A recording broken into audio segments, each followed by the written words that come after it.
What's up, Chaos Shinobi here. Summary: Naruto was banished from Konoha due to the council's fear of the Akatsuki coming after him and destroying Konoha.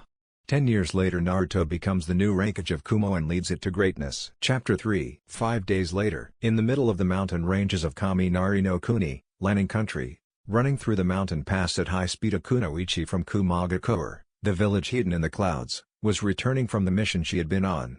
She was a dark-skinned woman, like many in Kumo, with golden-colored eyes and long purple hair, which she keeps up in a ponytail. Her attire consists of a backless, black sleeveless undershirt with an orange overshirt over the sleeveless undershirt with 2 white straps on each shoulder. She also wore a large beige sash around her waist like a belt with black stretch pants and long beige wrist warmers, secured by bands, and long beige leg warmers with brown light shoes. The name of the woman in question was Shihoin Yoruichi, one head of the Shihoin clan, one of the founding clans of Kumo. Before the beginning of the Civil War, her clan was among the only 5 known ninja clans that had a Kekkei Genkais in Kaminari no Kuni or Kumogakure, although that had changed after the Civil War ended. Her clan ability was to each turn into a certain type of animal that matched their personality. For example, she could turn into a cat. This made her clan excellent infiltrators and recon scouts. During the Civil War, she led her clan against the God-Dime Raikage and the corrupt Kaminari Daimyo, Lightning Daimyo, and was among the leaders of the rebel factions. During the Civil War, she was called Kasaku Aijin, Speed Mistress too, due to her control over her chakra was so great that she could enhance her speed to an amazing degree, much like how Tsuan the Slug Princess could enhance her strength with her chakra control. When the Civil War finally ended, she was made the captain of Kumogakure Bolt unit by the Rakudime Raikage. Bolt was one of Kumogakure 4 Anbu divisions that were created by the Rakudime Raikage. Each division had its own name and its own responsibilities. The 4 divisions were Shock, Bolt, Sind and Storm. Shock responsibilities mainly involved with security, where they were in charge of protecting the village as well as helping guarding the borders of both Kumo and Kaminari no Kuni, Lightning Country, from enemy shinobis and spies from entering the village or even the country. Shock also acted as Kumo's Oinen, Tracker Nin, division, where they would track down and find any and all missing nins from Kumogakure. Although Kumo did not have many missing nin even with the Civil War, since nearly all the ninjas that sided with the God-Dime Raikage joined the Rakudime Raikage after the Civil War ended, and they were forgiven for siding with the God-Dime Raikage. Hence, Shock duties mainly involved the security of Kumo and Kaminari no Kuni. Bolt 3 responsibilities were different from that of Shock.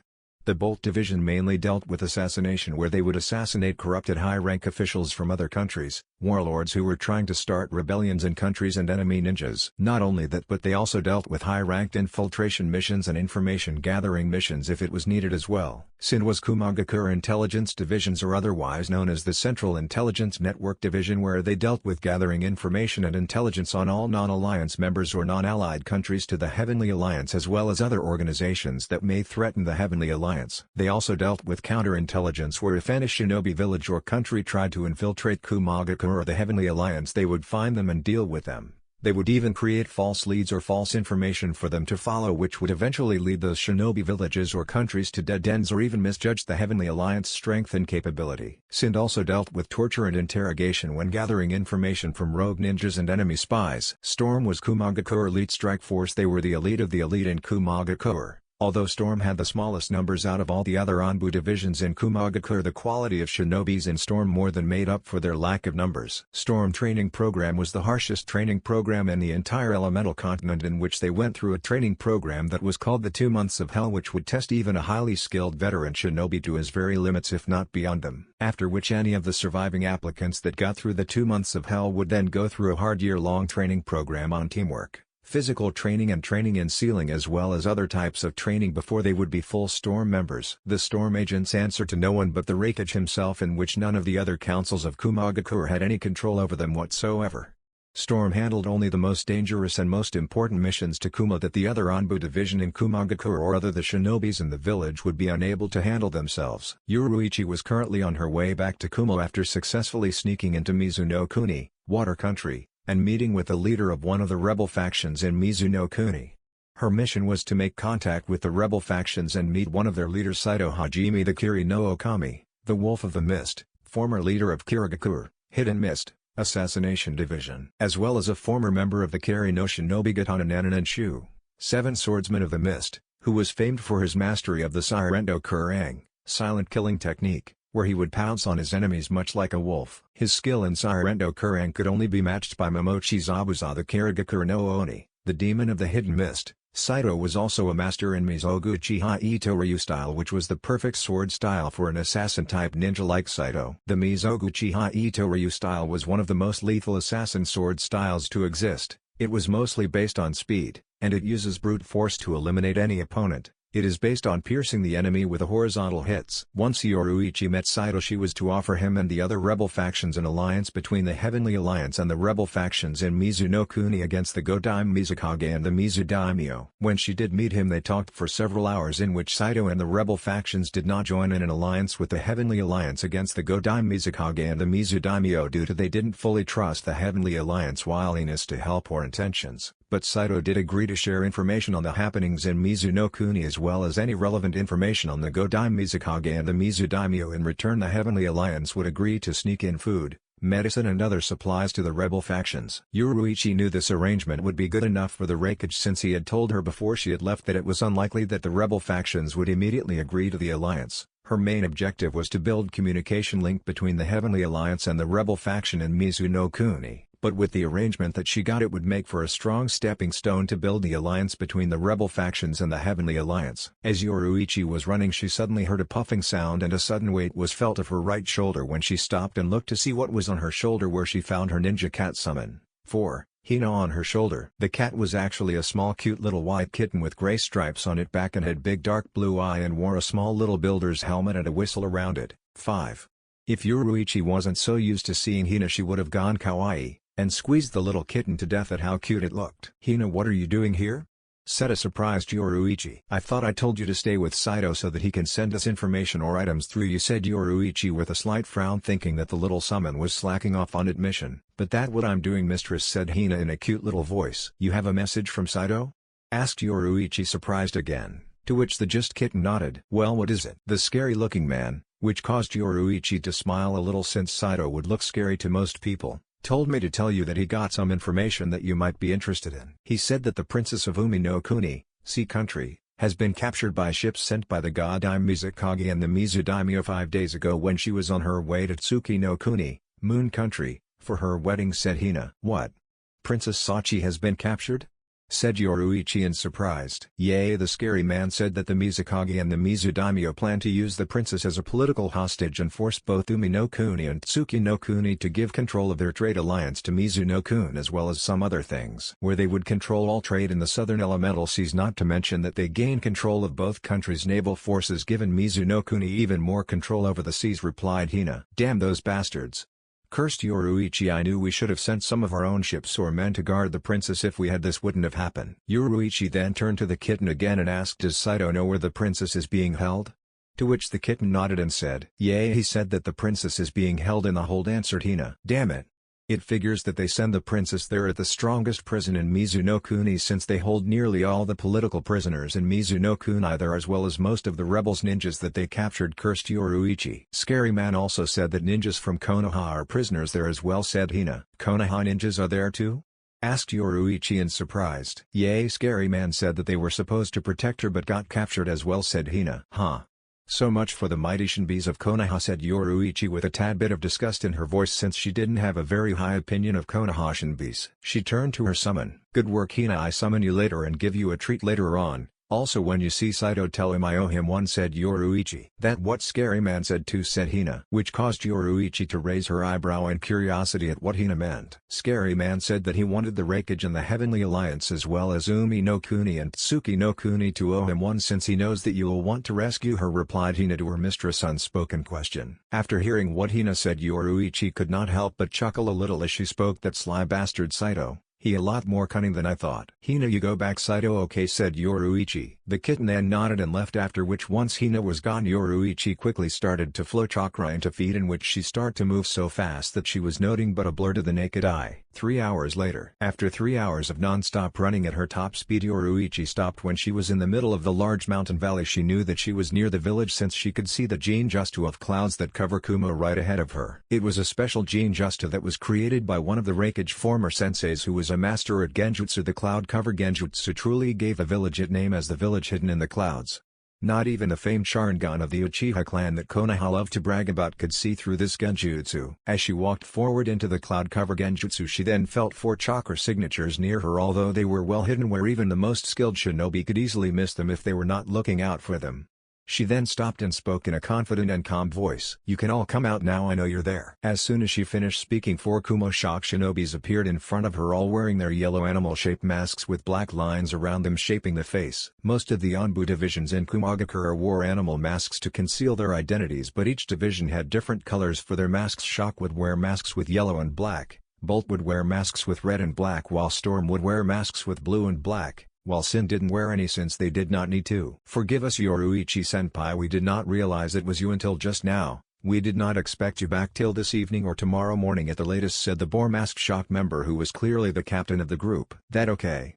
I didn't plan to come back so quickly, but I have urgent information that the Raikage must know immediately," said Yoruichi in a serious tone, which was unlike her usual cheerful and playful self that everyone knew her for. Knowing that it must be serious, consider her tone, the shock members quickly allowed Yoruichi walk through. As she continued to walk on, the genjutsu soon started to dispel, in which she could finally see the gates of Kumogakure, or as many people would call it, New Kumogakure. The village in front of Yoruichi was not the original Kumogakure village, since that had been destroyed during the last battle against the Godime Raikage. After the civil war, the Rakudime Raikage had New Kumogakure built in this valley for several reasons. One of those reasons was because, like the original village, New Kumogakure had mountains on both sides, and there were few paths, both large and small, that led to the valley where the village was, and all were easily defendable. The village had mountains on both its sides and one large mountain behind it. The main front wall, or outer wall, of the village was at least 30 meters thick of solid stone and was 100 meters high, and the wall stretched from one end of the valley to the other. The main village gateway had a large metal gate that had 2 crouching dragons on either side of it. The gate would be left open during the day and closed at night, in which in the event of a siege the gate would be bolted down, and a Fuuinjutsu called Fuuin Tepki, sealed iron wall, that was on the 2 dragon statues that flanked the entrance would activate, sealing the gate shut. As soon as Yoruichi went through the main entrance to village, she started to run along the rooftops of the civilian district, which was not an uncommon thing to happen in the village since ninjas would often do that.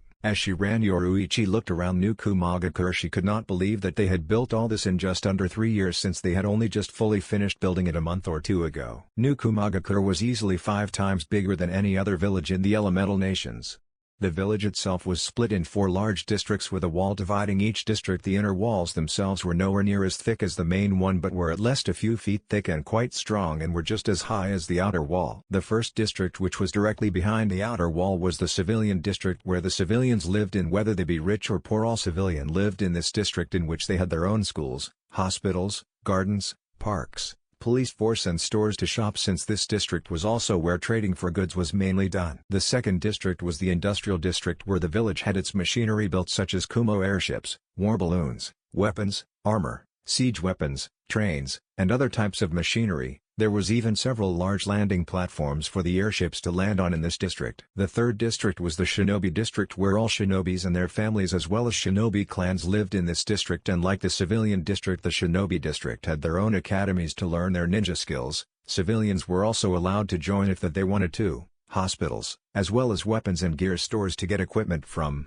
There was even a large stadium built for tournament fights and the Chunin exams. The fourth and final district was the ruling district, where the Raikage was in, as well as the daimyo, due to the fact that during the civil war the former daimyo Yoshiaki burned down the palace and the capital of Kaminari no Kuni when he realized that he was losing the civil war and didn't want it to fall into rebel hands. After the civil war, when New Kumogakure was being built, it was decided that the new palace of the daimyo would be built in New Kumogakure and rule the county from New Kumogakure, although New Kumogakure itself would still be ruled by the Raikage, in which the daimyo could not interfere with anything that went on in the village unless it greatly affected the daimyo or the rest of the people of Kaminari no Kuni. When Yoruichi arrived at the ruling district, she looked up at the Raikage Tower, or to be more precise, the Raikage Mountain Tower, since the Raikage Tower was the mountain that was directly behind the village. The Raikage had tunneled into the mountain and hollowed it out to allow people to be in it, in which he then spent several months making it suitable for people to work in it, since the tower would be the main focus point for everything that happens in the village, whether it being civilian matter or shinobi matter. Whenever she looked at it, Yoruichi could not help but laugh, remembering when the Raikage first told her his plans for New Kumogakure and what he would do.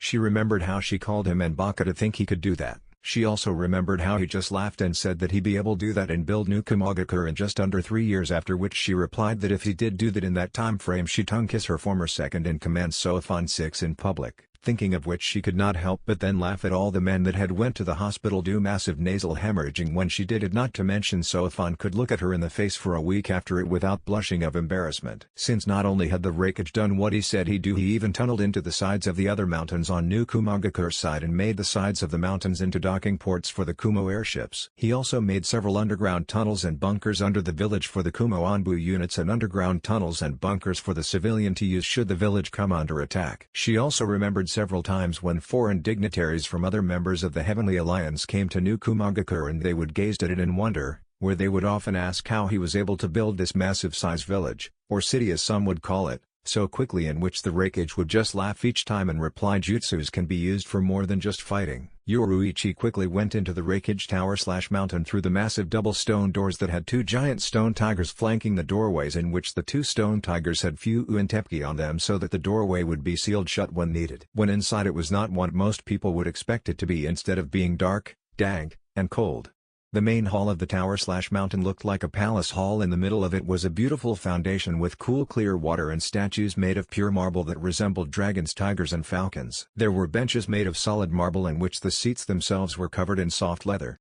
Light was coming through several large openings and was distributed all over the halls by both water and special light-emitting crystals that glowed softly, giving the tower/mountain a very soft but strong amount of light. The walls were smooth and covered in small gems and inlaid with copper mirrors which appeared to be well polished, as well as silver and gold designs that made the place even more grandiose than before, and in the areas were healthy trees and bushes giving out a sweet scent to the tower/mountain. The floors were made from tiles that combined marble, jade, and smooth limestone and were very strong. All in all, the main hall was impressive to say the least. When a person looked up they would see all the different floor levels where different departments were on each level dealing with the different affairs and the running of the village, both civilian and shinobi matters.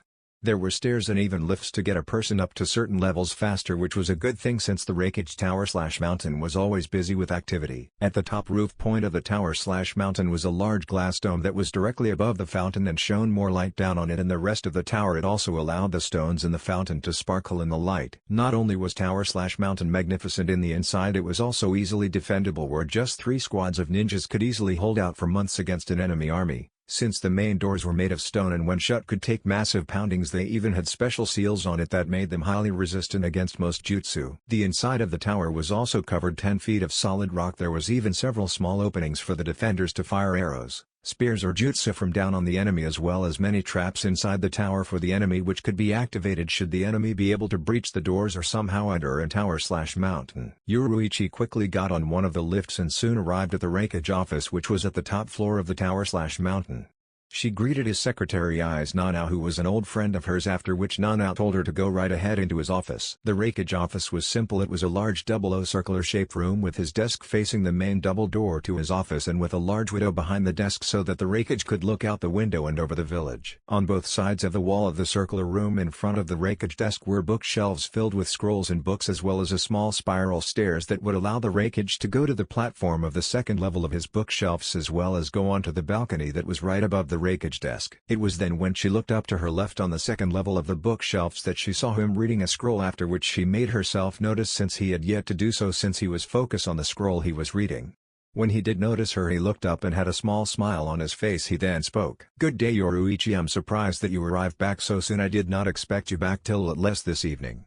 I trust that the talks with the Saito Hajime went without much difficulty," said the Raikage politely as he made his way down the spiral stairs and seated himself in his seat behind his desk facing her. "There was no real problem with the talks, although Saito and the rebel factions are hesitant to join forces with us as you expected. But I was able to arrange an agreement with Saito where in return for supplies of food, medicine, as well as a few other things, he and the other rebel factions are willing to give us detailed information on the Mizukage and the Mizudaimyo, which includes any and all plans that they are making and information of their military strengths," said Yoruichi. This caused the Raikage to smile, since he knew that the information from Saito and his people would be very useful in the near future against the Mizukage and the Mizudaimyo, not to mention that this arrangement with the rebel factions would be an important stepping stone for a full alliance with them. "Good work, Yoruichi. You did an excellent job. I knew you would, even if the rebel factions in Mizunikuni are not fully allied with us. They are at least willing to share information with us, and with this agreement we can slowly gain their trust and where we can then get a full alliance with them later on, said the Raikage. Raikage-sama, there's something else that you should know. Princess Sachi of Umi no Kuni has been captured by the Mizukage and the Mizu Daimyo forces 5 days ago, said Yoruichi. What?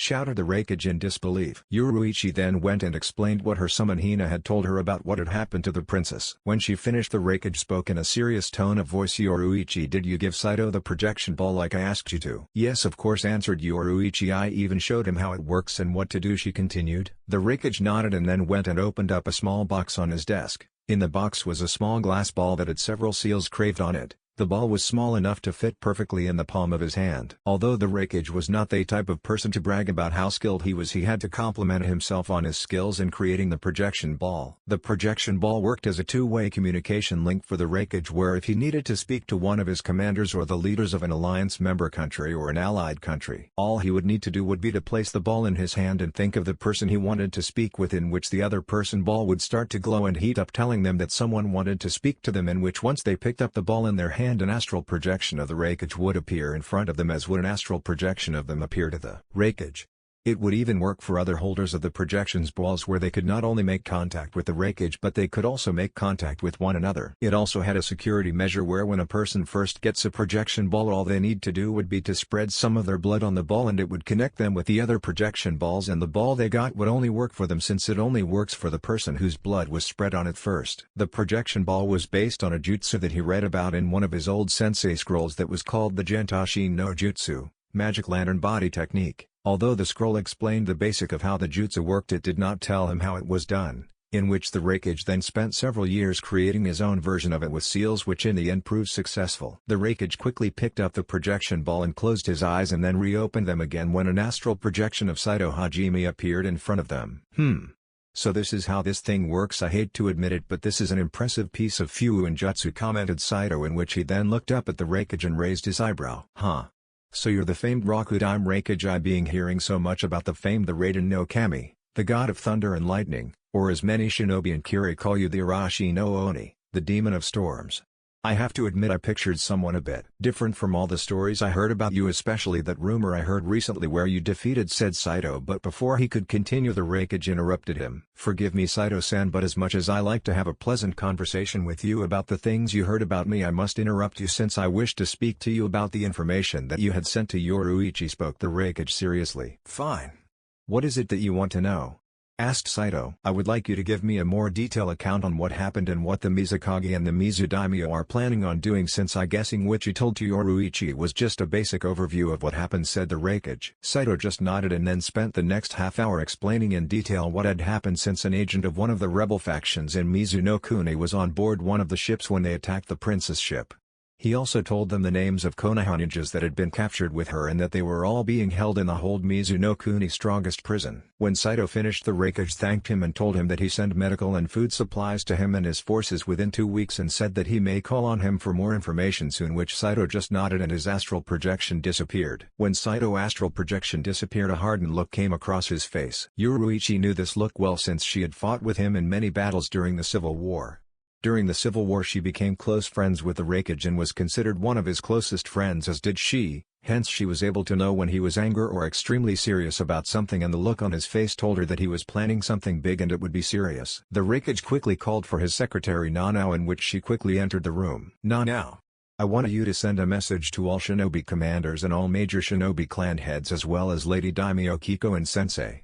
I want you to tell them that we are convening a war council in 2 hours' time, ordered the Raikage. This of course got a surprise gasp from both women, since there had not been a war council since the country final stabilized, when the Raikage was able to get all the remaining forces of the Godime Raikage and Daimyo Yoshiaki to surrender and join the rebel factions. The only reason a war council would be held would be either to declare war on another country or plan a major military operation, neither of which was possible right now. It took a few minutes for the two women to get out of their shock states, but they eventually did, in which Nanao quickly nodded her head and went to do what the Raikage ordered. The Raikage then turned to Yoruichi and told her to go and get a bite to eat and have a shower and be ready for the war council, since she would be expected there. After which the woman nodded and left the office, leaving the Raikage alone with his thoughts. Things are moving much faster than I had expected them to, but if I plan this right I can turn this to our advantage and the Heavenly Alliance will have a few new members as well as a new ally, thought the Raikage as he started to work on the plan to rescue the princess and make both Kumo and the Heavenly Alliance stronger. 2 hours later in the War Council Room. The War Council Room of Kumo was a large room inside the Raikage Tower/mountain. It had a 30-foot tall entrance with 2 equally sized double wooden doors to close it to outsiders. Inside the middle of the room was a large wooded round table that would allow up to 30 people to sit around it. One of the chairs around the table was larger than the others and more elegant in design. That seat was reserved for the Raikage. There was also another seat behind the Raikage seat which was on a large stone pedestal with a seat on it which overlooked the War Council table. This seat was for the daimyo, in which the daimyo would be allowed to watch over the council meeting if she wished to and could add her input if it was required or asked. Also on the wall of the council room on the right-hand side of the War Council table was a map of the elemental continent and the entire island nations near it. The room itself had also seals in it to prevent anyone to outside the room to hear what was being said or what was going on in the room. Yoruichi was the first person to arrive in the War Council room, and as she entered the 2 storm members guarding the door saluted her, which she replied in just. She then went and took her seat and put up her legs on the table to wait for the others to arrive, which was not long, since about 2 minutes after she arrived in the room her former second-in-command Soifan entered the room. Soifan was a relatively short and petite woman with lightly tanned skin and black hair. She wore sleeveless white haori and a yellow obi tied around her waist. Underneath it she wore a tradition ninja outfit that has no sleeves and didn't cover her back. Her hair was worn short with 2 long braids covered in cloth. Soifan and Yoruichi had been friends for many years, even before the beginning of the civil war in Kumo and Kaminari no Kuni. Before the civil war, Yoruichi was a Anbu captain of Kumo assassin division. Much like what she was now, Soifan had joined her division as a young gifted prodigy who saw Yoruichi as her hero and idol. Yoruichi later on took her on as an apprentice, in which they grew close, and Yoruichi saw her as a younger sister while Soifan thought of her as both an older sister and her idol. When the civil war started, Soifan followed Yoruichi along with many others from Yoruichi division and fought for the rebels. After the civil war ended, Soifan became the captain of the shock division. But even though they were equal rank, Soifan continued to regard Yoruichi as her superior and continued to call her Yoruichi-sama, which annoyed Yoruichi since she hated being called by old traditional titles like sama, and Soifan knew that well. "Hello Yoruichi-sama, it's good to see you back," said Soifan politely. Yoruichi just signed and said, "How many times do I have to tell you, Soifan, to stop calling me that? We're equal rank now, and even when I took you as my apprentice I told you not to call me that. You know how much I hate being called by those stuffy old title names. Even that husband of yours doesn't like being called like that when he's off duty. But what's wrong with calling you Yoruichi-sama?"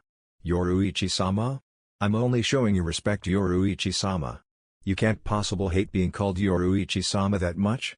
"Yoruichi-sama?" said Soifan with a small smirk on her face when she saw Yoruichi eyebrow twitch with annoyance, since she loved to annoy her like this after all the times Yoruichi used to tease and annoy her, since Soifan knew how much things like that annoyed her former sensei and surrogate big sister. Yoruichi just sighed again with annoyance and said, "I swear you're getting more and more like that husband of yours, especially when he gets in the mood to annoy someone. Whatever happened to that stiff-ass young girl who always followed orders and didn't question why and hardly ever lightened up? I believe she left after a few years of being your apprentice, since a bit of you had to rub off me as well as when I got married," answered Soifan with a small smile, after which the 2 women then started to laugh a bit but soon after stopped and got serious. "So the War Council has finally been called again. Do you know why?" asked Soifan, to which Yoruichi nodded and said, "Yes I do, but I believe that it's best to wait till he and all the others arrive, since he can give you the full detail of what's happening and what he plans to do." Soifan just nodded, understanding that she would find out what was happening soon enough. The 2 women were soon joined by Hayabusa Ryu, head of the Storm Anbu division of Kumo, as well head of the Hayabusa clan. Although the Hayabusa clan held no blood limit, they were the best assassins and fighters in all of Kumo, which Yoruichi knew well since most of her best men and women were from that clan. The Hayabusa clan ninjas also made up a large fraction of the Storm division as well. This was because at a very young age all children in the Hayabusa clan were trained to be shinobis, where they went through harsh training so that they would be as strong and skilled as they could be. The clan was also extremely loyal to the Raikage due to the fact that during the civil war the Hayabusa clan sided with the rebels, in which at a late point in the war the Godime Raikage found the secret base of Hayabusa clan where their families stayed. He then tricked most of the clan shinobi to leave it, in which he sent a large force of his ninjas to attack the base and destroy and captured as many of the women and children as possible, so to hold them as hostages hostages so to force the Hayabusa clan to fight for him and control them. Fortunately the Raikage had been near the base and was able to drive back the Godime forces, and when the Hayabusa clan shinobis returned and found out what happened, Hayabusa Joe, Ryu, father and clan head of the Hayabusa clan before he was killed in battle near the end of the Civil War, swore a blood oath that he and his clan would serve and protect the Raikage and his future clan until they repaid the debt that they owed him for saving their families. Despite his age, Ryu had the demeanor of a man far older than himself and often spoke with great wisdom which many people would stay silent to listen to. This was due to his prolific lineage and mantle of station as the head of a highly respected shinobi clan in Kumo as well as in other nations. His exploits from the Civil War and before it had given him an attitude far removed from most others, and he understood things in more abstract and philosophical terms. He had a tranquil nature, much akin to water, free-flowing most of the time, but unforgiving and crushing when roused, in which many people would often try and stay on his good side. Although not often, he would join many of shinobi commanders in a few social drinks of sake now and again. He was even married to the daughter of the head of the Mugen Tenshin ninja clan Kasumi, since both their clans had always good strong relations with one another. Ryu wore a tight black leather outfit with no sleeves, black leather boots, fingerless gloves on his hands, gauntlets on his arm, a cape on his back, and wore a mask to cover most of his face, as well as wear his own clan unique headband with the Kumo symbol on it.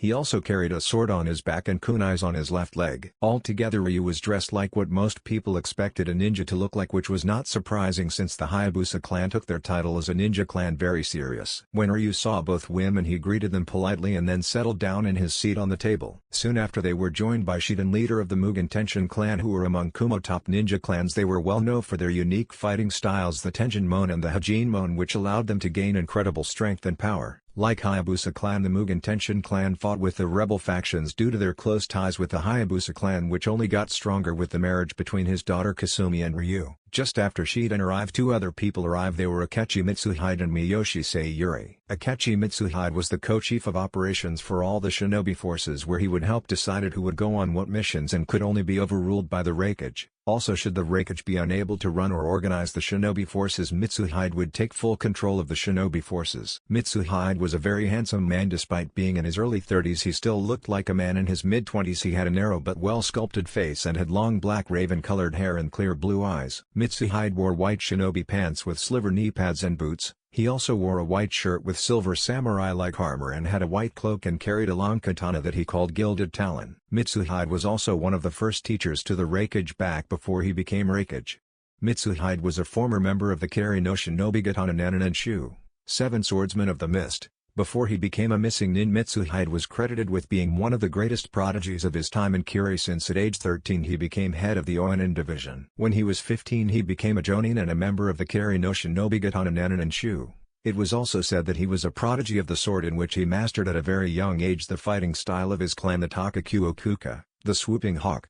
He also earned the nickname of Shirotakai no Kiri, Mist White Death, since he wore a white cloak and armor. During his time as head of the Oinin division, virtually all of Kiri missing nin were eliminated within weeks of going rogue, but after he went rogue himself, the efficiency of Kiri Oinin division went down greatly, which caused for Kiri to have the highest amount of missing nin from a village than in any other shinobi nation. Mitsuhide also had a dujutsu called the Takagen, Hawkeye, which gives the user the ability to see great distances, keep up with great speeds, see through Genjutsu and see through objects, much like the Hyuga clan Byakugan and the Uchiha clan Sharingan, as well as allowing the user to hit object with 99.99% accuracy no matter how small or how far the object was, which was why the Akechi clan were so famed in Kiri as assassins. Mitsuhide was also one of the few in his clan to activate the second level of the Takagen, which allowed the user to see even greater distance than before, but also allowed him to see object or person weakest points, which if hit he could destroy a boulder with just hitting it weak point with a single strike, as well as disable or even kill a person with one strike, whether it be a hand strike or a sword strike, by seeing the weakest point of their body.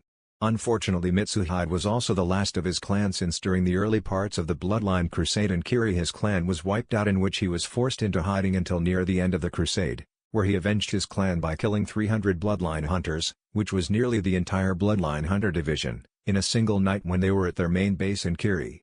After the attack, Mitsuhide was declared an S-rank missing ninja with an engaged with caution warning on him. Later on, during the civil war in Kumo and Kaminari no Kuni, he won great fame and respect when he joined the rebel factions of Kaminari no Kuni and Kumo, as well as earned the nickname Kumo no Shirataka, White Falcon of Cloud. The woman with Mitsuhide was his longtime childhood friend and partner Miyoshi Sayuri, who like Mitsuhide helped to train the Raikage back before he became the Raikage. Also like Mitsuhide, she was the co-chief of operations for all the shinobi forces. She was also formerly of Kiri, where she was his Jonin partner back when they were younger. Both rose through the ranks and both became members of the Kiri no Shinobi Gatan Nanan and Shu. Like Mitsuhide, Sayuri was a highly gifted shinobi in which she mastered the sword art of dual-bladed sword fighting. She also had a bloodline called Shitai Kiri Katai, the mist body vapor, which allows her to turn her body into a mist-like vapor. When in this form she couldn't be harmed by any physical weapon, and it allows her to go through even the smallest of cracks and holes to infiltrate enemy bases, forts and castles. She could also enter a person body through their mouth and drain all the liquids from the person body, leaving the person noting more than a dry husk. This of course made the Miyoshi clan valuable infiltrators and assassins, and like the Akechi clan, her clan had been wiped out quickly by the bloodline hunters, in which later on she avenged her clan by killing the entire Kiri council who supported the Yodaime Mizukage slaughter of bloodline users and had ordered her clan's massacre. After slaughtering the Kiri council, Sayuri was made an A-rank missing ninja, and like Mitsuhide had engaged with caution warning on her. Back when she was with Kiri, Sayuri was known as the Kiri no Shinkatakai, Crimson Death of Mist, and when she joined the rebel factions in Kaminari no Kuni and Kumo, she became Noa Shinku Kiri no Kumo, Cloud's Crimson Mist. Sayuri wore brown leather pants with brown leather boots. She also wore a white midriff top with long sleeves, that showed her figure quite nicely, and had a short cloak. She also carried two short curved swords that she had holsters for each one on her legs. Sayuri had a sharp yet attractive face, short crimson red hair in which it fell down her face slightly and covered the left-hand side of her face, and she had bright green eyes. It had also been greatly rumored that both Mitsuhide and Sayuri were lovers, since neither were very often seen without the other, while others just believed that they were close friends, but no one had the courage to ask them straight out since they did not want to get on either of their bad sides. Both Mitsuhide and Sayuri greeted the members who had already entered the war council room and took their seats near the Raikage seat. Not long after Mitsuhide and Sayuri, three more people arrived. They were Joyu, Ganning and Sun Li. All three of them commanded aspects of Kumo and Kaminari no Kuni naval forces. Ganning was the leader of the Ning clan and commander of Kumo fleet. He was also the best sea captain in all of the Heavenly Alliance and was also a former sea pirate. He was originally from Kiri and was from the Ning clan, who painted animal tattoos on their bodies and used special jutsus that were used by only their clan that allowed the animals on their bodies to come to life, much like Choj Yugiga, viz. Super Beast's imitation picture, and return to their bodies when they were destroyed or were called back to their wielder. They could also control the animals with their thoughts and see what their animals could see as well. When the Bloodline Crusade began, his clan fled Mizu no Kuni since they feared people would consider their clan jutsu as a bloodline and start to attack them. The Ning clan fled to a small island where they were forced to become pirates so that they would survive. During the civil war in Kumo and Kaminari no Kuni, he and his men tried to raid a dock belonging to one of the rebel factions but were captured by Denku, the name the Raikage went by before he became the Raikage. When Ganning explained why he was raiding their dock, Denku gave him a choice: become the new leader of the rebel faction's fleet and have his clan join the rebel factions and have a chance of having a new home to live in, or spend the rest of his life in prison while his clan would be hunted down and destroyed by Kiri or some other nation, or starve to death with no food or supplies. Ganning had little choice but to agree. During the Civil War he won great fame for his seafaring skill and ability to command ships and men, as well as leading raids on docks and ships belonging to Daimyo Yoshiaki and the Godaime Raikage. After the Civil War ended, Ganning was made commander of Kumo fleet and captain of his own ship. Personality-wise, Ganning was a man of action who didn't like to adjust to proper etiquette. He was also wild and fearless, as well as a brilliant leader of men, and was only really satisfied with a good brawl or battle. He was also confident in his abilities and, though he seemed arrogant, he had a good head on his shoulders and proved it many times in battle and knew when to rely on teamwork. However, he was fickle about who he take orders from, although there were several people he did not mind taking orders from, for example the Raikage, since Ganning respected him a great deal. Ganning wore loose-fitting shinobi-like pants and normal boots. He also wore a sleeveless vest and a ribbon that acted as a belt for him. He also had bandages around his stomach and worn the Kumo headband around his head. He even worn bells around his neck, say that they allow his enemies to know when the bell tolls for them. Ganning had brown spiky hair and had a roughish-looking face. He also had tattoos of animals all over his body. He even carried a large curved sword that looked like a large cutting knife, and he called the sword Leviathan. Sun Li was the commander of Kumo submarine fleet and underwater shinobi fighting force Aqua, which was a force created to counter Kiri underwater fighting force Shark.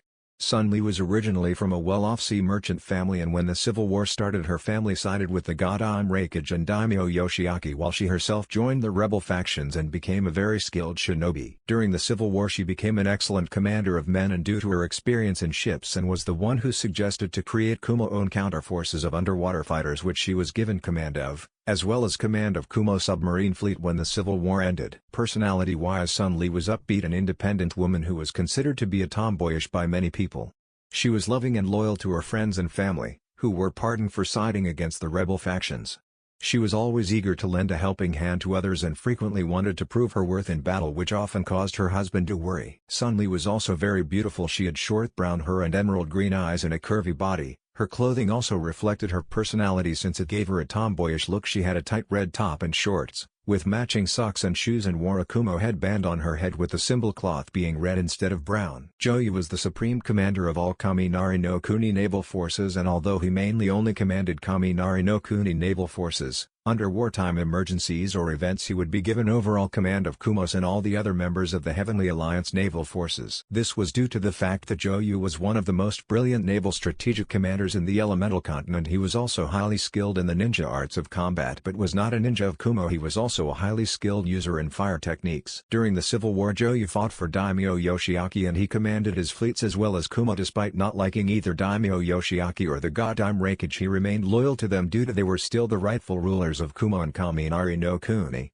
in which he won them many naval victories as well as nearly destroying the rebel fleet on severely occasions during the Civil War, and kept the seas of Kaminari no Kuni virtually completely under Daimyo Yoshiaki and the godam Raikage control. It was not until Anisu, the famed Kumo no Ashiryu, Ice Dragon of Kumo, and Gan Ning joined the rebel factions did the tide turn against him, in which during the Battle of Eagle's Peak most of his fleet had been destroyed by Anisu. When the Civil War ended, Joyu had been taken prisoner, in which he was later on offered the rank Supreme Commander of Kaminari no Kuni naval forces, which naturally caught him by surprise since he had expected to be executed or in prison for the rest of his life for siding against the rebel factions. It was later on that he learned that despite the fact he fought against them, he had earned a great deal of respect from the Raikage and other rebel factions due to always taking prisoner from destroyed enemy ships instead of letting them drown, giving plenty of food, clothing and medical supplies for the prisoners, and always fought with honor and allowed enemy ships to surrender and did not fire on retreating ships or civilian ports and ships carrying civilians like some fleet commanders did. Personality-wise, he was a man who valued honor most of all.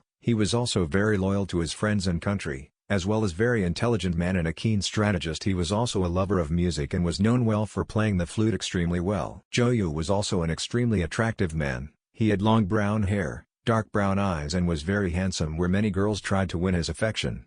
He wore tradition clothing for someone of the royal court. 7. Joe also wielded a straight thin narrow sword with a red dragon carved on the blade. All three quickly sat down, greeting the people who were in so far in their own way with a slight nod of the head and greet from Joyu, a friendly smile from Sun Li, and a grin Gan Ning. The remaining other 7 clan heads entered right after Joyu and the others. They were Kuchiki Byakuya of the Kuchiki clan, Godo Kisaragi of the Kisaragi clan, Kai Wengi of the Wengi clan, Ishida Ryukin of the Ishida clan, Tataru Rato of the Tatara clan, Yuki Nadia of the Yuki clan, and Zhao Yun of the Yun clan. Godo Kisaragi was leader of the Kisaragi clan. He was a fiercely proud man, as were his clan members. They had fled their country Watai when it was conquered by a more powerful country, in which they became a wandering clan. It was just when the civil war in Kumo and Kaminari no Kuni ended and the rebuilding and stabilization of the country was beginning that Godo Kisaragi and his clan offered their services to help the country in return of allowing them to stay, in which both Lady Daimyo Kiko and the Raikage agreed to. The Kisaragi clan was well known for having several very powerful summoning contracts that they could use, which made them quite powerful in their own right. Kai Wengi was the leader of the Wengi clan. She was a powerful woman who had an aura of strength and nobility around her and was well respected by everyone. She was a powerful genjutsu mistress as well as an extremely powerful wind mistress.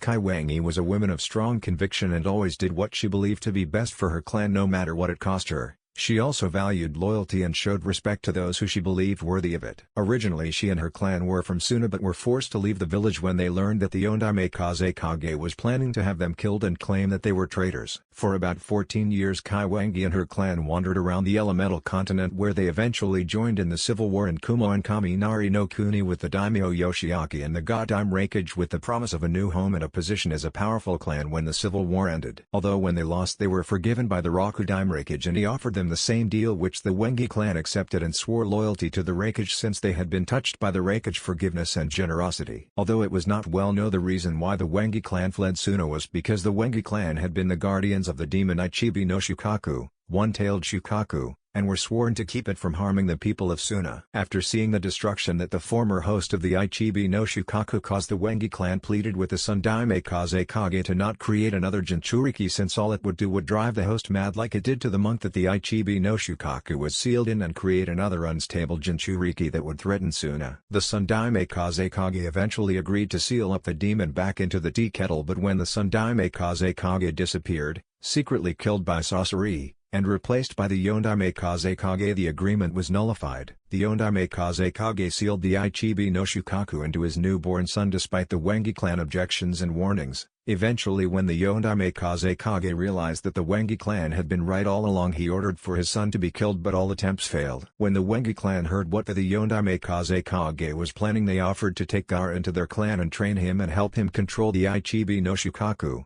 since they saw how bad his life was and how he struggled to control his power and knew he wasn't a demon and they felt responsible for him. But the Yondaimekase Kage forbid this, since back when he had the Ichibi no Shukaku first sealed into his son, he forbade that any member of the Wengi clan to come near his son. The reason for this was because the Yondaimekase Kage feared that the Wengi clan would use their knowledge of the Ichibi no Shukaku and build a bond between Gaara and their clan in which they would train him to become a weapon for them to use to take control of the village for them. Eventually, the Yondaimekase Kage had order for the Wengi clan to be wiped out under the guise that they were planning a coup d'etat. Fortunately, they were able to find out about it before the order could be carried out. They had even tried to take Gaara with them, but on the night they fled, Gaara uncle Yashamaru tried to kill him under the orders of his father, and the men that were sent to take Gaara could not get near him since he became completely unhinged by his uncle's betrayal and attack and could not get near him, which resulted in them leaving him in the village. The Wengi clan also were the only people known except for Gaara to be able to use Sabuton, sound release. It was believed that due to their knowledge of the Ichibi no Shukaku and its abilities that they knew how to do Sabuton, although despite this knowledge they are not able to use Sabuton to the same level as Gaara could. Kai Wengi War 8. She also carried a long straight narrow sword and a large battle fan on her back. Kuchiki Byakuya was the leader of the Kuchiki clan, which was one of the founding clans of the Kumo and one of the 5 clans in Kaminari no Kuni or Kumo that had a Kekkei Genkai, although that had changed after the civil war ended. The Kuchiki clan had a bloodline that was similar to the of the Shodaime Hokage Makuten. With release, their abilities was to be able to control plants and do plant jutsu. The ability was called Kubitan, plant release. Similar to the Shodaime Hokage Makuten, the Kubitan allowed a person to create plants out of the ground and control them in any way they wished to. They could even create giant plants that could devour a man if they wished to.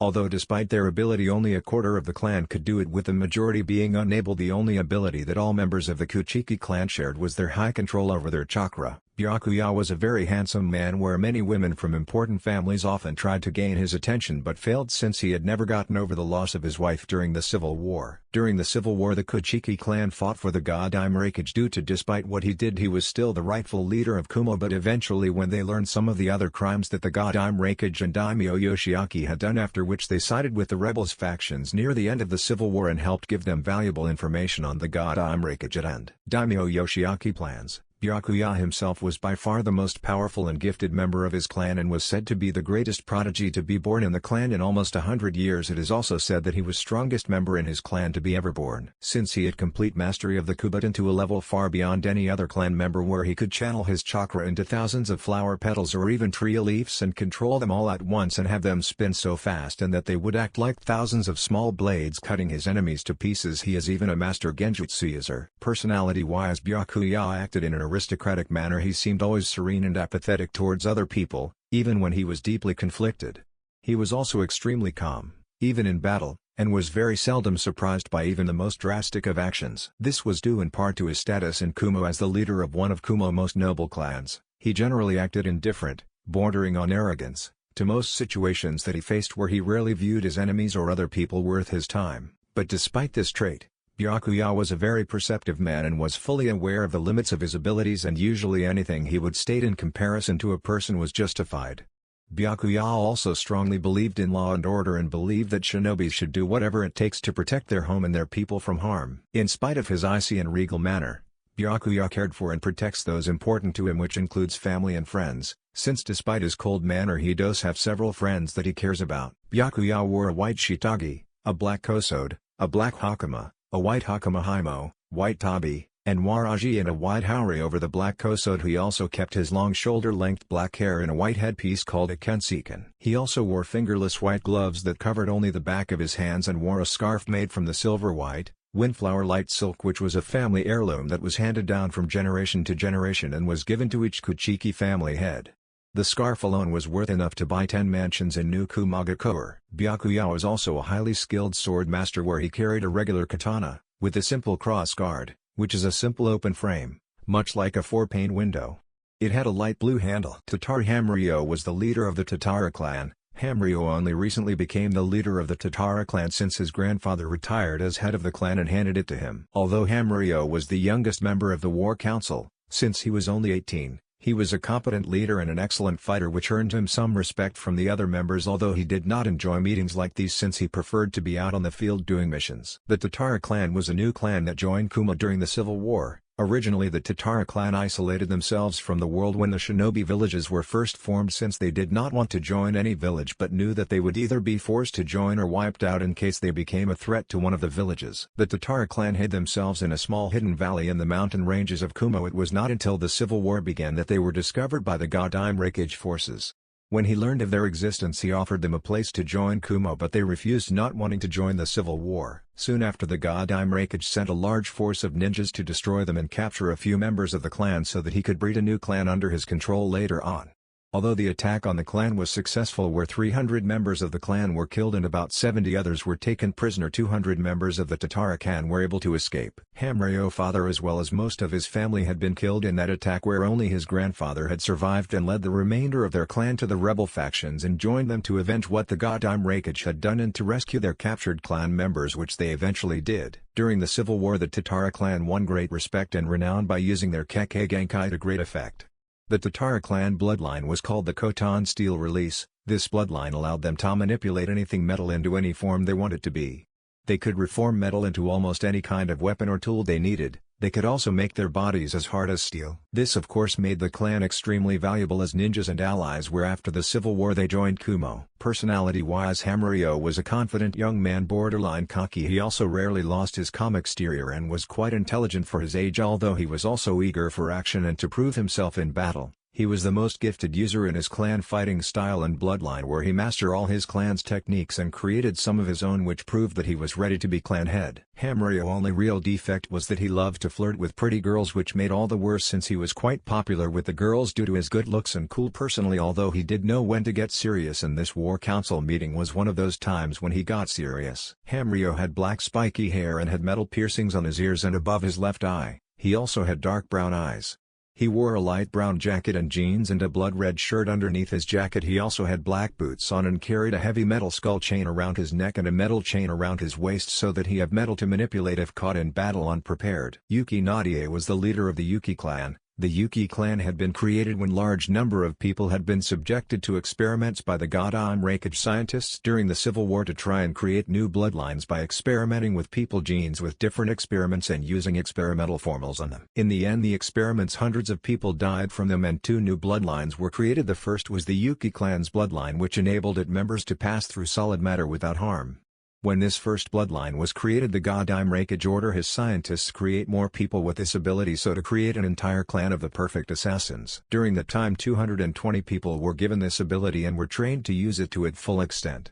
Fortunately, Denku, what the Raikage was called before he became the Raikage, and the rebels factions found out about the experiments and attacked the base where the experiments were being done and freed all those who were being experimented on. Afterwards, they quickly joined the rebel factions to get revenge on the Raikage for what he did to them and for all their friends and families that died during the experiments. After the Civil War, all those with the ability to pass through solid matter without harm decided to form a clan and decided to call their clan the Yuki clan and called their abilities Yuki no Iki, the passing through spirit limit. They then made Nadia their leader, since she was the one to gather them together as a clan and she was the first one to have this ability. Nadia was a young woman who was highly intelligent as well as caring, respectful to others and quite witty. She was also highly lethal in combat and at using her abilities to their full extent, in which she earned the nickname Ray. Ghost. She wore traditional brown shinobi pants and sandals as well as brown hooded jacket with a fishnet shirt underneath it and 2 wrist blades on each arm for quickly silently killing any enemies. Ishida Ryukin was the leader of the Ishida clan, and like the Yuki clan, the Ishida clan had been created due to experiments by the god Raikage scientists on people to create new bloodlines. The Ishida bloodline was the second to be created. The new bloodline that the Ishida clan could use was the ability to create weapons out of chakra, it allowing them to pierce or slice through any armor or weapon. They also had large amount of chakra reserves and all had flawless control over it. The more skilled members could even draw chakra from around them if they were low on chakra. When the god Raikage heard of these abilities, he ordered for more like them to be created and trained to use their new abilities, much like with the Yuki clan, in which 270 people were given these abilities. When the base that they were being held was liberated by the rebel factions, they joined the rebel factions for much of the same reason as the Yuki clan did. After the civil war, all those with the abilities to create weapons out of chakra decided to form the Ishida clan and decided to call their ability the Ryuryoku no Suju, manipulating spirit power limit. They also decided to make Ryukin as the clan head, since he was the most powerful of all members of the new clan. To most people, Ryukin was a cold man who cared for nothing, yet those that knew him knew he cared deeply for clan and family, since it was his ability to lead and protect them. He did not speak much and would only make his opinion known when it was needed or asked. He was also the very serious type of man who would take any threat to the safety of his clan or Kumo very serious. Ryukin wore a typical outfit that all Ishida clan members wore, which was a white, form-fitting, high-collared tunic with a blue cross symbol on his back, which was frequently on all the Ishida clan members' uniforms. Zhao Yun was leader of the Yun clan, who before the civil war were considered the most powerful clan in Kaminari no Kuni, and are still considered that by many. The Yun clan was also one of the 5 only no clans to have a bloodline before the civil war started, although that changed when it ended. The Yun clan bloodline was called Ryuten, Dragon Release, which gave them increased strength, speed and power, as well as to be able to transform into humanoid-like dragons, increasing their power exponentially. They even had a summoning contract for dragons. Although considered by many as ninja clan, the Yun clan fought more like samurai than ninjas, since they wore armor in battle and used weapons like spears, axes and long swords in battle, although they also used ninjutsu and had their own types of ninjutsu. Also, the Yun clan were not a clan in Kumo, but were a clan that served and protected the royal family of Kaminari no Kuni, although some members joined Kumo to be ninjas. During the civil war, the Yun clan fought for Daimyo Yoshiaki even when it was learned that he was the one who had his brother and his family murdered, as well as many of their kinsmen and women who were with Daimyo Dosan and his family when they were killed.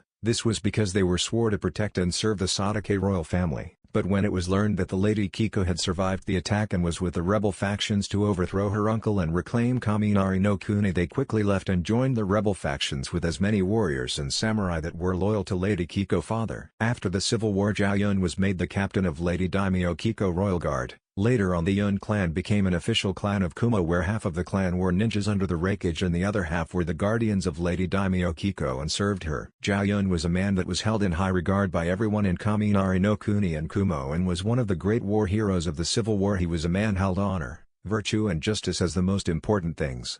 He was an extremely trustworthy man whom people could always depend on, and was fearless and would never give up hope even against the most impossible odds. He was an extremely handsome man where women would often flock to see him. He wore 9. He also carried an extendable spear that could be easily carried on a utility belt, and when taken out and flicked the switch on it, it would extend into a long spear. 10.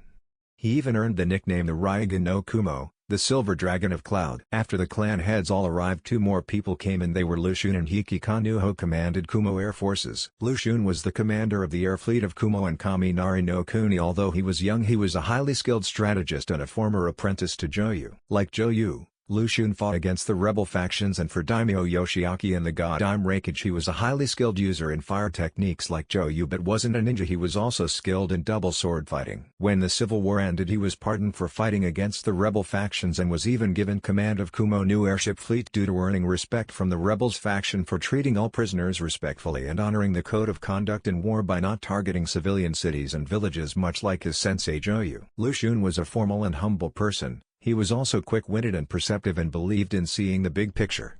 His outstanding talents and youthful energy helped inspire those around him. Where he always tried to see the best in every person, be they ally or foe.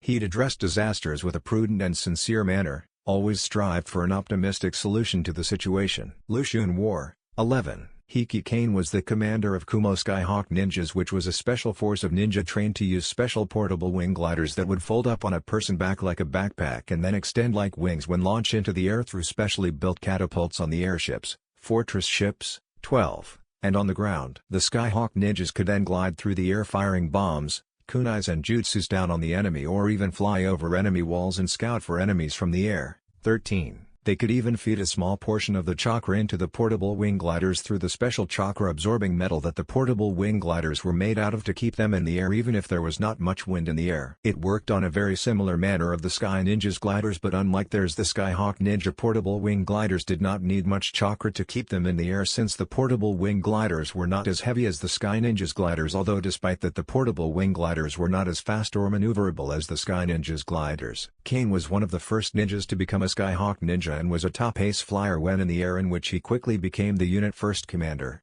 He was an energetic young man who was almost fanatically loyal to Kumo and the Raikage. He was also quick-witted and eager to go on mission, yet he also could analogize a situation very quickly and stay calm in even the most stressful situations. Kane wore a standard Anbu outfit with body armor, black vest and shinobi pants. Soon after Lushun and Hiki Kane, Unohana Retsu and Yokai Masato, who appeared by Sunshine no Jutsu, body flicker technique, entered the room. Unohana Retsu was the head of Kumo Hospitals and of id Medical Nin Corporation. Retsu was not from Kumo or Kaminari no Kuni. She was a traveling medic who traveled around the element continent treating people for any illness or injury. During the civil war in Kumo and Kaminari no Kuni, she was able to get into the country before the borders were sealed, in which she then started to treat ninjas, warriors and samurai alike on both sides for wounds they had gotten from battle. Since she did not care who they fought for, if they were injured and needed help she would help them. She even took in and trained my young people who had been orphaned due to the civil war as her apprentices to help her when caring and healing the wounded or sick. She would often go to a battlefield when a battle was over and treat the wounded,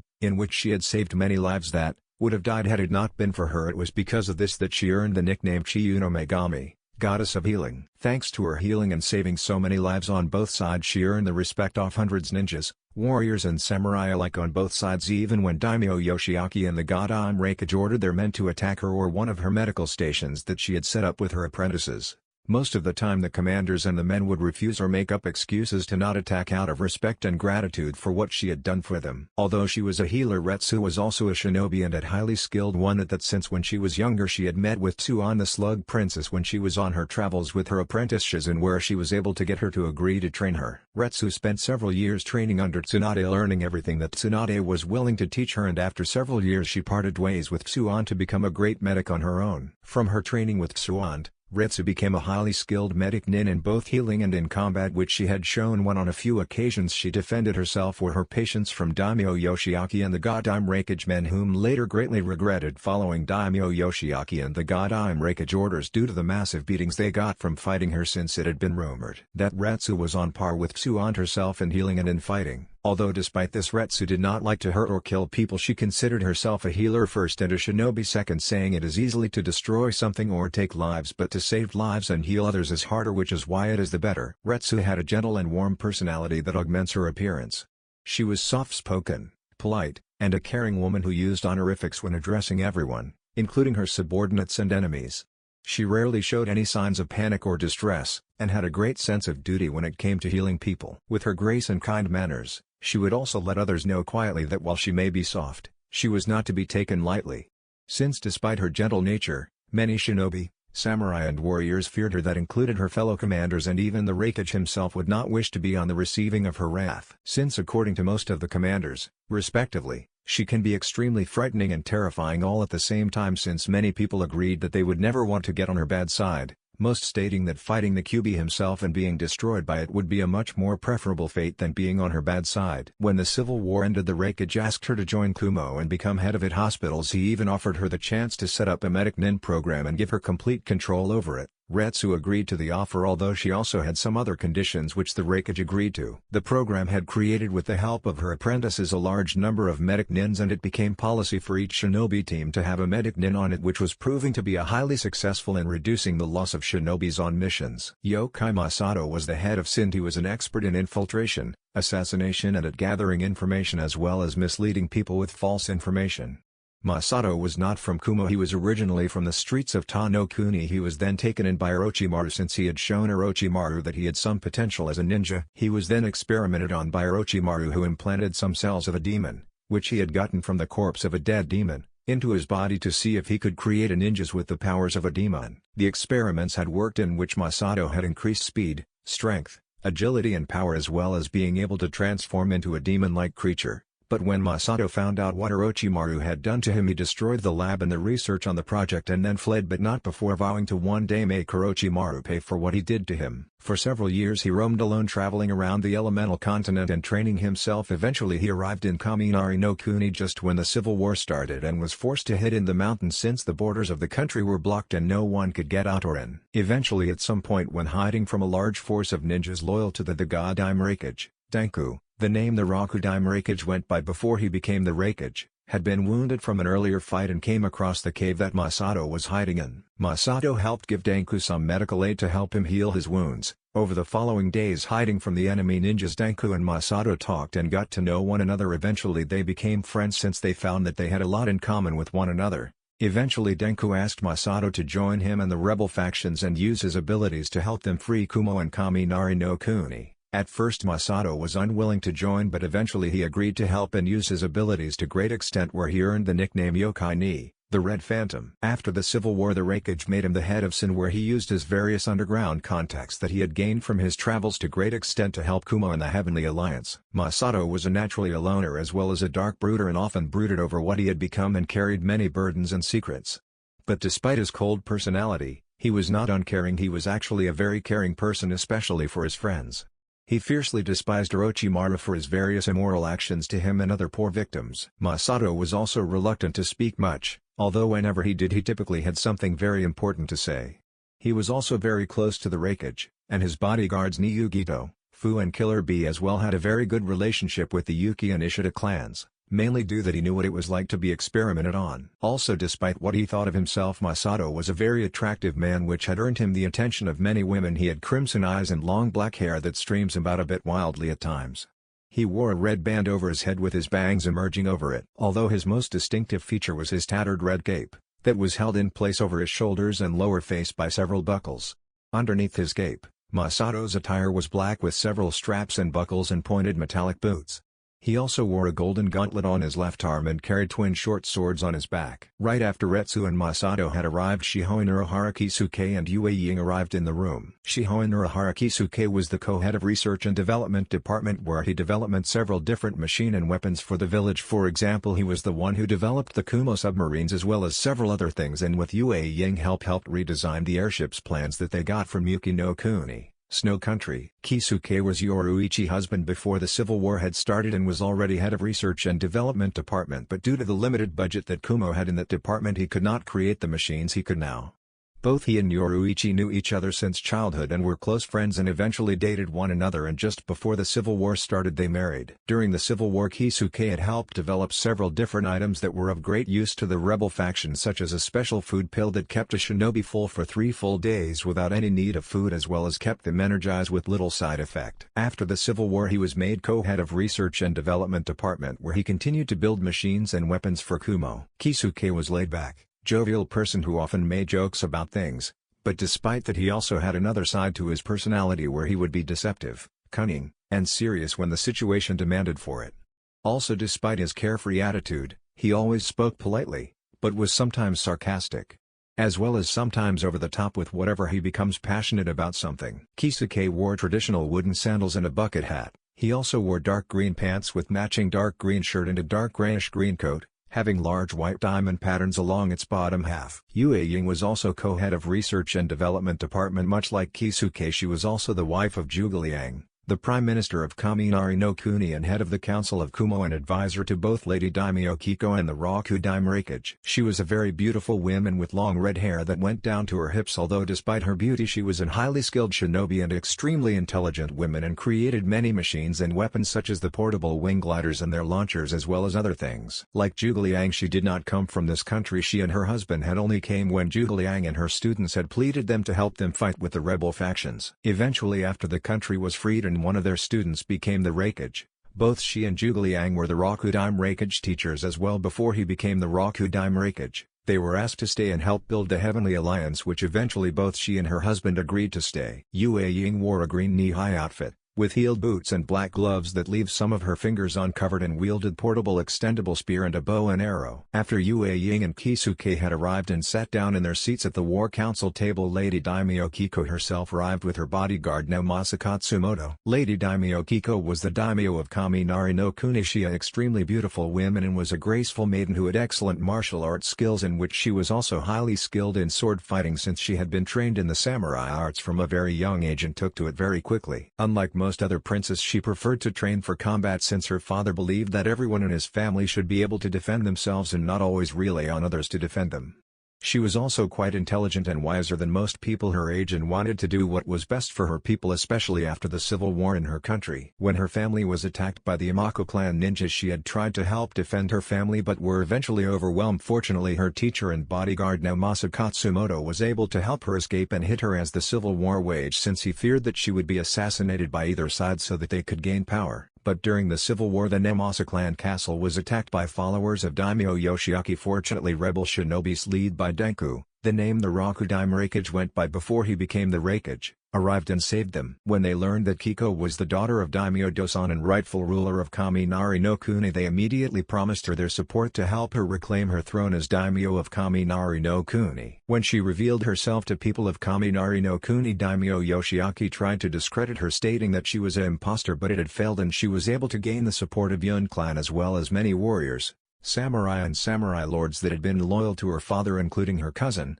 from her mother's side, Masamune Date, also known as the Azure Dragon or the Dokaganryu, the One-Eye Dragon, who was the most powerful samurai lord of Kaminari no Kuni. During the civil war, she personally led her forces many times in battle and earned the nickname Ujakucho, Death Butterfly, due to the butterfly symbol she wore on her breastplate. When they won the civil war, she made Denku the Rakudime Raikage, and with his help and the help of other countries that the Raikage was able to get support from, they were able to rebuild both Kumo and Kaminari no Kuni and created the Heavenly Alliance. Kiko wore 14. She also carried an okatana on her side and carried a set of kuni on her right leg in a leg holder. Naomasa Katsumoto was leader of the Naomasa samurai clan and personal bodyguard and teacher to Lady Daimyo Kiko.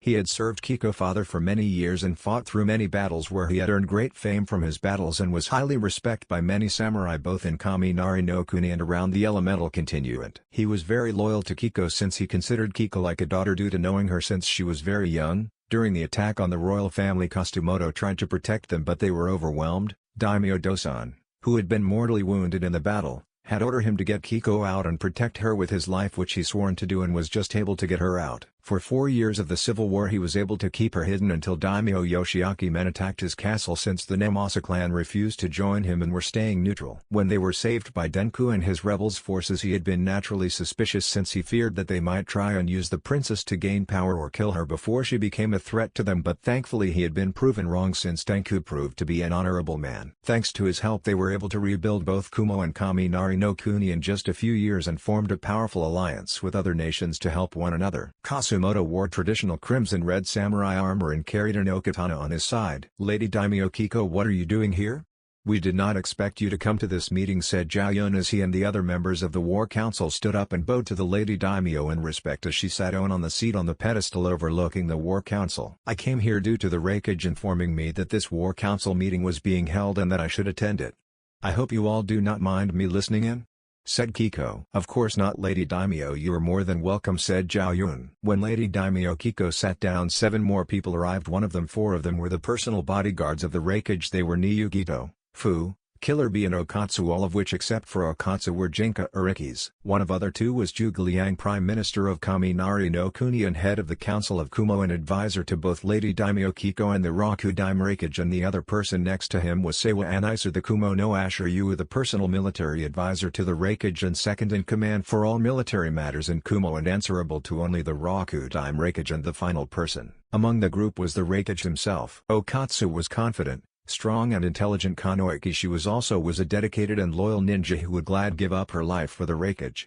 Although unlike the other bodyguards of the Raikage, Okatsu was not a Jinkawiki, she was a typical but highly skilled Kanoiki. Also, she was not originally from Kumo or Kaminari no Kuni, She was from a small country whose lord was deposed in a revolt, and her clan, which was also small, had been wiped out due to they were loyal to the lord, and she had just managed to escape. After her escape of her clan slaughter, she had traveled for a while offering her services as a ninja to small lords and daimyos, but during one mission she had been captured by a group of missing nins due to her getting bad intel of their strength and numbers. They had beating her badly and had planned on raping her, but fortunately before they could, the Raikage, this was before he even entered the civil war in Kumo and Kaminari and Kuni, and before he became Raikage, and Seiwa and Isu had heard her screams for help as they tried to rape her. They quickly killed the men, and the Raikage helped nurse her back to help from her wounds. He had even stayed by her sides when she slept, since she had suffered from nightmares of her clan being killed and what had nearly happened to her. After she had healed, she had practically insisted only following them, since she had told them that they had saved her life and saved her from being raped, hence her life was theirs, or more, especially the Raikage for staying by her side for so long and helping to heal her. She traveled with them for a while, and when they entered the civil war she earned great respect and fame for her skills as a Konoha in battle. After the civil war ended, the Raikage offered her the position as one of his bodyguards, which she took without hesitation since it was what she had wanted. Okatsu wore 15, and carried a katana on her lower back. Niyugito was a proud, wise and courageous kunoichi. She was also a firm young woman and thoughtful of her comrades. She had been made into a Jinkawiki when she was only 2 and went through a detestable training that was imposed on her, although through it she was able to control her transformation into the Nibi no Bakoneko, the two-tailed monster cat, and use its power to its full extent. She also gained confidence in herself through hard work. She had been loyal to both Kumo and the Yondaime Raikage before the civil war started and was considered the second strongest shinobi in Kumo. When the civil war started, she fought for the Godaime Raikage along with the Killer Bee, the Jinkawiki of the Hichibi no Kyogyu, the 8-tailed giant ox, but this had not been of choice, since when the Godaime Raikage first came into power he had special Junjutsu, cursed seal techniques, seals put on them so that he could control them and force them to do what he wanted them to do. For the first 4 years of the civil war, Yugito used her powers against the rebel factions, which had nearly caused the rebel factions to be wiped out. But when Denku, the name the Raikage took before he became the Raikage, united the rebel factions, he was able to beat back the forces of the Godaime Raikage and Daimyo Yoshiaki on several occasions. But it was not until the Battle of Mikatagahara, which was often referred as the Storm Battle on the Great Plains, where the tide turned. It was where she and Killer Bee fought Denku, while the combined forces of the Godaime Raikage and Daimyo Yoshiaki fought the combined forces of the rebel factions on the other end of the plain. During the battle, a massive storm arrived in the middle of the battle, and Denku used it to use his most power attack that defeated her, Killer Bee, and wiped out all 3,000 of Daimyo Yoshiaki reinforcements, who had arrived to assist in the battle, with a single attack. With the reinforcements wiped out and their Jinkawikis defeated, the Godaime Raikage and Daimyo Yoshiaki and their forces had no choice but to retreat, since they were beginning to lose the battle. The attack that Denku used had also nearly killed them, but lucky with their Baiju they were able to heal their injuries. Soon after the battle, Denku, with the help of his sensei Jugliang, was able to remove the seals her and Killer Bee had on them, after which they joined the rebel factions. Soon after the civil war, she, Okatsu and Killer Bee were made the personal bodyguards of the Rakudaime Raikage, and when the Heavenly Alliance was formed they were then joined by another Jinkawiki from Takigakure, the hidden waterfall, called Fu, who was also made the personal bodyguard of the Raikage. Yugito wore a tradition Anbu outfit with black shinobi shirt under Anbu body armor, arm pads and knee pads, as well as shinobi pants with a short katana on her back. Killer Bee was the Jinkawiki of the Hichibi no Kyogyu. He was also the younger brother of the Yondaime Raikage, who was assassinated by the Imako clan, and not only that, but he was also now the current clan head of the Yatsuki clan, since his brother was the previous clan head. The Yatsuki clan was one of Kumo founding clans and one of the only 5 clans with bloodlines in Kumo, which was the Raiten, Storm Arlies, which allowed them to combine lightning and water to create beams of light energy and destroy anything it hits. Like Yugito, he was forced to obey the orders of the Godaime Raikage and fight the rebel factions. It was not until he was defeated by Denku and released from the seals that made him follow the Godaime Raikage orders that he joined the rebel factions and became the new clan head of the Yatsuki clan, since they were one of the first clans to side against the Godaime Raikage when they learned that he was the one to kill the Yondaime Raikage. And after the civil war, Killer Bee was also made the personal bodyguard to the Raikage. Killer Bee was a funny enough person with a good sense of humor, although he demanded respect from others, such as calling him Jinchuriki-sama or Hichibi-sama. He enjoyed speaking in song, more specifically in rap style, even when he was fighting enemies. This of course got on people's nerves. He would even stop in mid-fight to write some rhymes down, which would often infuriate his enemies as well. He would spend hours on end rapping and rhyming, which would further annoy people, since despite how long he spent doing those things he was never any good at them. But despite his lack of skill in rapping and rhyming, he was one of Kumo's most powerful shinobis. He was able to fully use and control his Baiju power when he transformed into the Hachibi no Kyogyu. Not only that, he was highly skilled in taijutsu and had incredible strength, much like his brother the Yondaime Raikage, and a master swordsman where using his own conventional style, which give him great versatility, and allowed him to fight with 8 swords at once. Killer B was a dark-skinned man and had possessed a muscular build, as well as white hair and beard. On his right shoulder, he had a tattoo that says iron, and on his left cheek, he had a tattoo of a bull's horn. He wore oval-shaped sunglasses and a white-colored forehead protector. He also wore a white-colored one-strap over one shoulder flak jacket of a jonin, with a red rope tied around his waist, white handbands, and a white scarf around his neck, and carried 7 swords on his back. Fu was also a Jinchuriki like Killer B and Yugito. She was the Jinchuriki of the Nanabi no Kabutomashi, 7-tailed horn beetle. She was a shinobi of Takigakure and the most power shinobi that they had. She was highly skilled in earth-type jutsu thanks to the earth-controlling abilities of her Baiju. 16. She was sent to Kumo as an offering of Takigakure commitment to the Heavenly Alliance when they joined the Heavenly Alliance. Fu was a friendly person that was loyal to her people and would do anything to protect them. She would often spend time gardening, which she was quite good at thanks to her abilities. She also enjoyed playing with children and always made time to play with them. She was also a very confident woman and was courageous as well, and could use her abilities to great effect when fighting. Fu has bright green hair and pink eyes. She wore a high white shirt and armlets and a fishnet waistband. She also wore her Takigakure forehead protector on her right arm and her Kumogakure on her left. She also carried a cylindrical object on her back. Zhuge Liang was Prime Minister of Kaminari no Kuni and head of the Council of Kumo and advisor to both Lady Daimyo Kiko and the Rakudaime Raikage. Hence he was one of the most powerful and respected men in all of Kumo and Kaminari no Kuni. He was a wise strategist with unsurpassed intelligence. He was known to many as the Nimuruyu, Sleeping Dragon.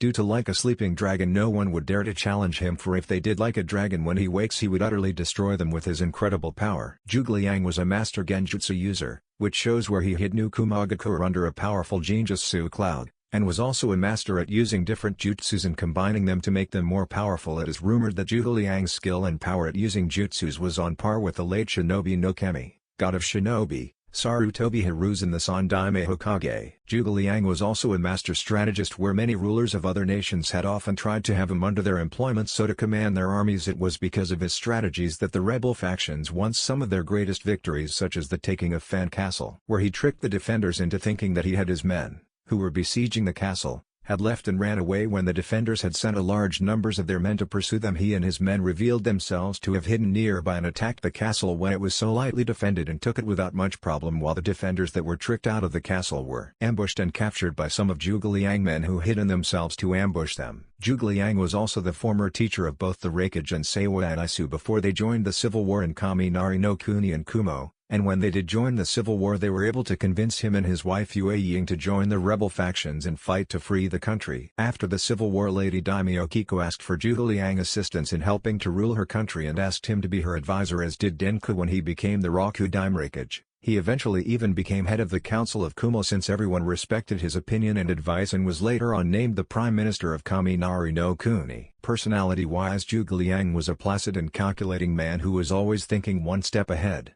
He often stated that every turn in battle is a part of his effortless planning. He spoke with a polite and proper manner at all times, albeit terrifyingly so when he completely stumps his enemies. Though his intentions are sometimes questioned, his loyalty to his former students was unquestionable. Zhuge Liang wore very basic robes, with yin-yang symbols on opposite sides of each other, and mostly made up of green, and mystical and golden designs, and had a thin beard and mustache in a similar manner of a noble. Zhuge Liang was often seen carrying a large fan in which he uses it to create power wind jutsus. Seiwa Anaisu, also known as the Kumo no Ashiryu, he was the personal military advisor to the Raikage and was second in command for all military matters. Anaisu was a tall man about 6.2, he had long white hair that went down to his lower shoulder blades and would have it parted on the left side of his face. He had a slightly narrow yet handsome face with bright blue eyes. Like the Raikage and some of the other members of the War Council, he was not original from Kaminari no Kuni. Anaisu joined the civil war and fought with the rebels when they witnessed the atrocities that the forces of the Daime Raikage and Daimyo Yoshiaki were doing, where they decided to fight with the rebel factions. They were then able to convince their former senseis Akechi Mitsuhide and Miyoshi Sayuri as well as Yue Ying and Zhuge Liang to join them in the fight. Both he and Denku rose through the ranks of the rebel factions very quickly, where Denku was able to unite the rebels in a powerful fighting force and help them win many victories. Enisu also won his share of great glory in the war, where at the Battle of Eagle's Peak, where the rebel fleet and the fleets of the god Raikage and Daimyo Yoshiaki fought, and Enisu used his ice abilities to create a massive ice storm to freeze over both enemy fleets and single-handedly wiping out two-thirds of the fleets with the one jutsu, which earned him the nickname Kumo no Ashura-Uo. Enisu was originally from Mizuno-kuni. He was of the Seiwa clan, who were known for their ability to create and use ice jutsu, which forced Enisu family to go into hiding when the Bloodline Crusade began. But unfortunately his family were found and they were all killed by bloodline hunters, and had his senseis Akechi Mitsuhide and Miyoshi Sayuri not arrived and saved him, he would have died as well. They then took him with them and trained him. After a few years they also came across Denku, who they took in as well. The two of them trained together all the time for 2 years and became the best of friends and friendly rivals. Eventually their senseis took them to Zhuge to be trained by him. After a few years they left together to travel and learn things on their own, which was when they got involved in the civil war in Kaminari no Kuni. After they won the civil war, Denku then became the Raikage Raikage and he became his personal advisor and right-hand man. Many people often referred Enisu's personality to be like water, where he would often be calm and go with the flow, like water, but become as hard and cold as ice in battle and would kill his enemies without mercy. He was also very mature despite his personality and would get serious when the situation called for it. He would often talk and joke around with the Raikage, and the two of them could be found often sparring with one another since they had a sort of rivalry in terms of getting stronger.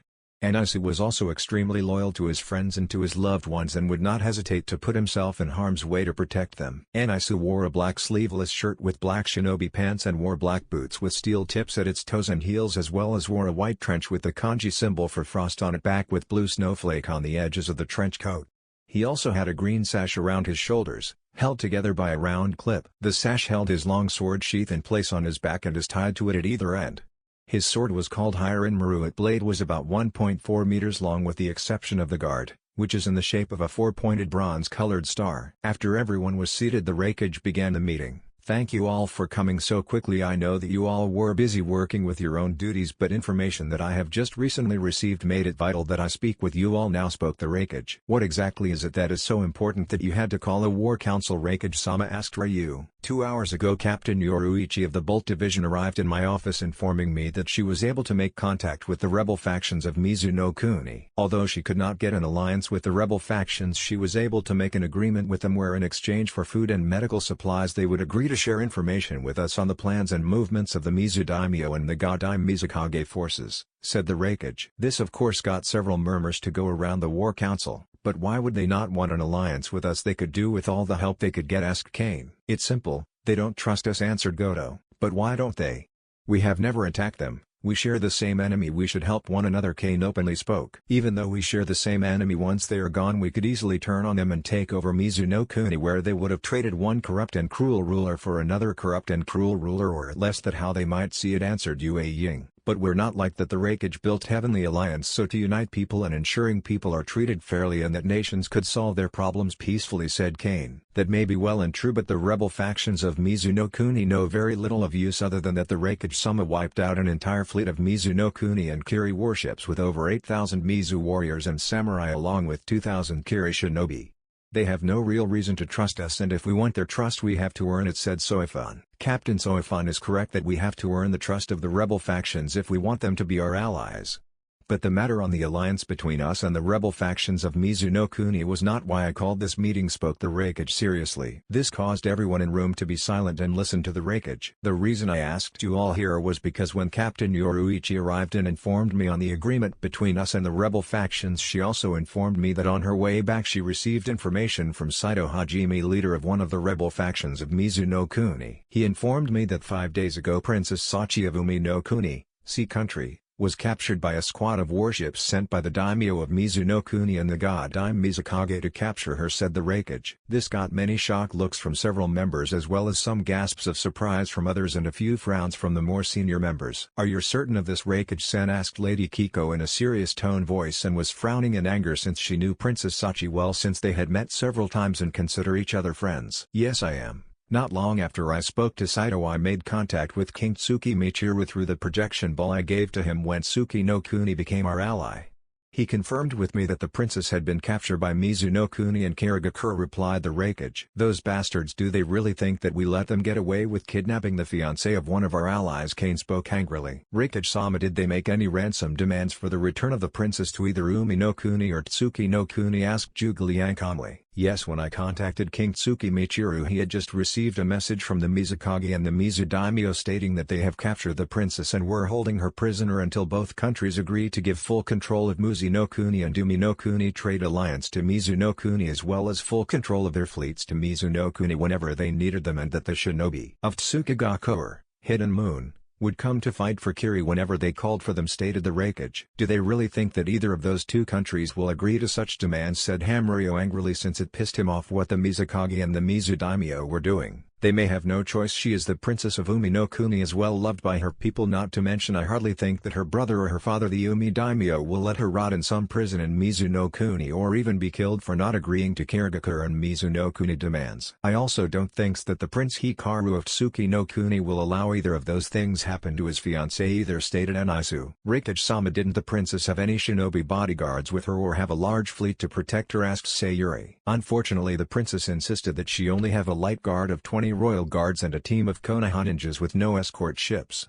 I had offered to send ships or some teams of our own ninjas to protect the princess, but the Umi daimyo insisted on using Konoha shinobi considering his past dealings with them. Answered the Raikage. Who exactly did Konoha send to protect the princess? Asked Kaiwangi. They sent Rock Lee, also known as Konoha Nai Daimyo Kedakai Aoi Moju, Konoha's second prideful green beast, one of Konoha top Jonin fighters and husband to the clan head of the Kurama clan, Akimichi Choji, as known as Konoha no Kyojin Keud, Konoha strong-armed giant and heir to the head of the Akimichi clan, as well as member of the Nioi no Shikacho. Yuhi Sarutobi Kurayani, Konoha famed genjutsu specialist, former wife of the late Sarutobi Asuma of the Shogunin Junichi, 12 guardian ninja, and aunt to Konoha no Enku, monkey king of Konoha, Sarutobi Konohamaru and Haruno Sakura, also known as Konoha Chiyu Sakura, healing Sakura of Konoha, and apprentice of the Godime Hokage. Answered the Raikage neutrally. Huh.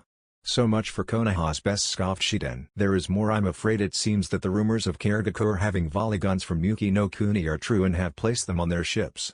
They have even made them more compact by building handheld versions of them for their shinobis to carry, said the Raikage. This caused many worried looks to appear on the faces of many of the War Council members. Are you certain of this, Raikage-sama? Asked Kisuke with a slight frown on his face. Yes.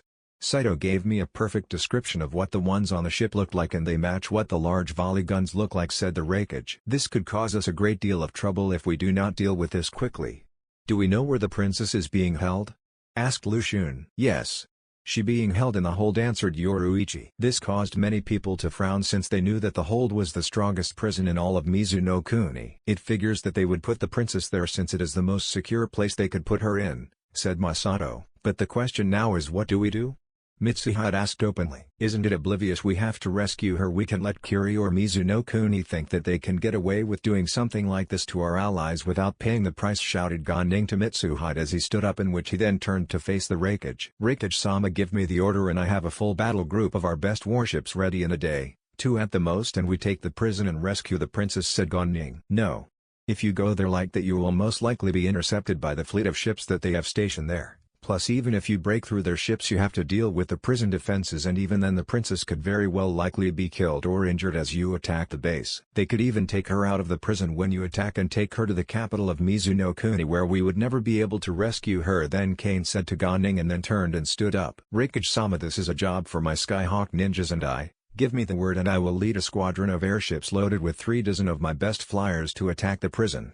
While the airships attack the prison, my men and I will fly into it and get the princess out before the Kiri ninja there knows what has happened, said Kane confidently. I'm afraid that will not walk either, Kane-san, since most likely Kiri will have their new volley guns on their defense towers, not to mention the ships there will have them too. Hence, when the airships are flouting around the prison firing on the enemy, they will make easy targets for Kiri volley guns to fire upon and be shot down. Even if you have the airships stay up high so that the volley guns won't be able to hit them, the airships will still have to come down to pick you and your people up, hence they will be shot down. Plus the prison holds up to 300 prisoners and we do not even know what cell she is being held in, stated Nadia, in which she turned to the Raikage. Raikage-sama, I believe this situation is best suited for the Bolt Division since they are trained for quick inflations missions like this one, or better yet have some of my clan members go into the prison and sneak into it and get the princess out of the prison without them ever knowing how she ever escaped, said Nadia. Many of the other members of the War Council nodded their heads in agreement, likely that plan the best out of three since it had the best chance of succeeding.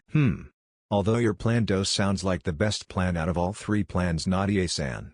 I myself have a plan that could work even better, where not only do we rescue the princess but we will also get the rebel factions of Mizuno Kuni as our allies, as well as gain the alliance one or two more members to join it and show everyone the strength of Kumogakure and the Heavenly Alliance, since I believe it finally time for us to do so, said the Raikage. This caused many of the members to go wide-eye while others raised their eyebrows in surprise, since for the past 3 years since the Heavenly Alliance first formed they have kept their true strength hidden from the world until they were fully ready to reveal themselves. Now it seems that the time had come to begin to show what they were truly capable of. Are you certain it time, Raikage-sama?